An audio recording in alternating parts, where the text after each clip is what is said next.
ನಮಸ್ಕಾರ ವೀಕ್ಷಕರೇ, ಅಘೋರ ತಂತ್ರ ಮಂತ್ರ ವಿದ್ಯಾ ಚಾನಲ್ಗೆ ಎಲ್ಲರಿಗೂ ಸ್ವಾಗತ ಸುಸ್ವಾಗತ. ಇಲ್ಲಿ ತೋರಿಸ್ತಿರುವಂತಹ ಬಳ್ಳಿ ಯಾವುದು ಅಂದರೆ ಕಪ್ಪು ಈಶ್ವರಿ ಬಳ್ಳಿ ಅಂತ ನಾವು ಕರಿತೇವೆ. ಸಾಮಾನ್ಯವಾಗಿ ಎಲ್ಲರೂ ನೀವು ನೋಡೇ ಇರ್ತೀರ. ಇದರ ಎಲೆ ಆಯಿತು, ಹೂಗಳಾಯಿತು ಹಾಗೂ ಕಾಯಿ ಆಯಿತು ಇಲ್ಲಿ ತೋರಿಸ್ತಿರುವಂತಹ ರೀತಿಯಲ್ಲಿ ಇರುತ್ತೆ. ಈ ಒಂದು ಬಳ್ಳಿಯ ಉಪಯೋಗ ನಿಮಗೆ ಯಾವ ಥರ ಆಗುತ್ತೆ ಅಂದರೆ, ನಿಮಗೆ ಯಾರಾದರೂ ಪದೇ ಪದೇ ವಾಮಾಚಾರ ಪ್ರಯೋಗ ಮಾಡ್ತಿದ್ರೆ, ಅಥವಾ ನಿಮಗೆ ಭೂತಕಾಟ, ಪ್ರೇತಕಾಟ, ಪಿಶಾಚಿ ಕಾಟ, ಬ್ರಹ್ಮರಾಕ್ಷಸ ಕಾಟ, ಮೋಹಿನಿ ಕಾಟ, ಯಕ್ಷಿಣಿ ಕಾಟ ಇಂತಹ ಅದೃಶ್ಯ ಶಕ್ತಿಗಳ ಕಾಟ ವಿಪರೀತವಾಗಿ ಇದ್ದಾಗ ಈ ಒಂದು ಮೂಲಿಕೆಯನ್ನು ನೀವು ತೆಗೆದುಕೊಂಡು ಬರಬೇಕಾಗತ್ತೆ.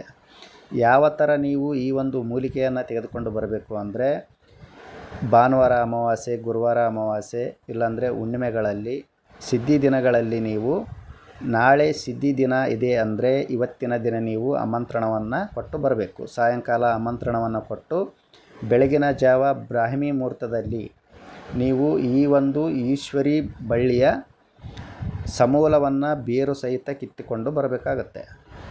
ಕಿತ್ತಿಕೊಂಡು ಬಂದಾದ ಮೇಲೆ ನೀವು ಗಂಗಾಜಲದಿಂದ ಚೆನ್ನಾಗಿ ತೊಳೆದು ಅದಕ್ಕೆ ಅಷ್ಟಗಂಧದಿಂದ ನೀವು ಅಭಿಷೇಕವನ್ನು ಮಾಡಿ ಅಘೋರ ಮಂತ್ರದಿಂದ 108 ಬಾರಿ ಅಭಿಮಂತ್ರಿಸಬೇಕು. ಯಾವುದು ಅಘೋರ ಮಂತ್ರ ಅಂದರೆ, ಓಂ ರೀಂ ಸ್ಫುರಸ್ಫುರ ಪ್ರಸ್ಫುರ ಪ್ರಸ್ಫುರ ಘೋರ ಘೋರ ತರತನು ರೂಪ ಚಟ ಚಟ ಪ್ರಚಟ ಪ್ರಚಟ ಕಹ ಕಹ ವಾಮ ವಾಮ ಬಂದಯ ಬಂದಯ ಕಾದಯ ಕಾದಯ ಓಂ ಪಟ್ ಸ್ವಾಹ. ಓಂ ಅಘೋರಭ್ಯೋ ದ ಘೋರಭ್ಯೋ ಘೋರ ಘೋರ ತರಭ್ಯೋ ಸರ್ವತಾ ಸರ್ವ ಸರ್ವೇಭ್ಯೋ ನಮಸ್ತೆ ಅಸ್ತು ರುದ್ರ ರೂಪೇಭ್ಯ ಅಂತ ನೀವು 108 ಬಾರಿ ಮಂತ್ರವನ್ನು ಅಭಿಮಂತ್ರಿಸಬೇಕು.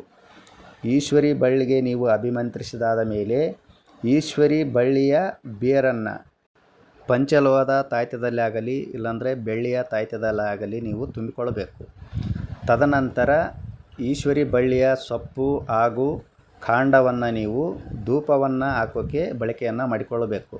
ಅಂದರೆ ಸಮೂಲವನ್ನು ನೀವು ಚೆನ್ನಾಗಿ ಪೌಡರ್ ಮಾಡಿ ಲೋಬಾನದಲ್ಲಿ ಮಿಕ್ಸ್ ಮಾಡಿ ಸಾಯಂಕಾಲದ ವೇಳೆ ನೀವು ಮನೆಗೆ ಧೂಪವನ್ನು ಹಾಕಬೇಕು. ಈ ಥರ ನೀವು ಮಾಡಿದ್ದೇ ಆದರೆ ನಿಮಗೆ ಇರುವಂತಹ ವಾಮಾಚಾರ ಪ್ರಯೋಗದ ಸಮಸ್ಯೆ, ಭೂತಕಾಟ, ಪ್ರೇತಕಾಟ, ಪಿಶಾಚಿ ಕಾಟ, ಬ್ರಹ್ಮರಾಕ್ಷಸ ಕಾಟ, ಮೋಹಿನಿ ಕಾಟ, ಇಲ್ಲಾಂದರೆ ಯಕ್ಷಿಣಿ ಕಾಟ ಇಂತಹ ಅದೃಶ್ಯ ಶಕ್ತಿಗಳ ಕಾಟ ಇತ್ತು ಅಂದರೆ ಈ ತಂತ್ರ ಪ್ರಯೋಗವನ್ನು ಮಾಡೋದರಿಂದ ನಿಮ್ಮ ಎಲ್ಲ ಸಮಸ್ಯೆಗಳನ್ನೋದು ಪರಿಹಾರ ಆಗುತ್ತೆ. ಯಾರಿಗೆ ಇಂತಹ ಸಮಸ್ಯೆ ಇದೆ ಅಂಥವರಿಗೆ ತಪ್ಪದೆ ನಮ್ಮ ಚಾನಲನ್ನು ನೀವು ಶೇರ್ ಮಾಡಿ, ಲೈಕ್ ಮಾಡಿ ಹಾಗೂ ಸಬ್ಸ್ಕ್ರೈಬ್ ಮಾಡಿ. ಎಲ್ಲರಿಗೂ ಒಳ್ಳೆಯದಾಗಲಿ. ಧನ್ಯವಾದಗಳು. ಜೈ ಕಾಲಭೈರವಾಯ ನಮಃ.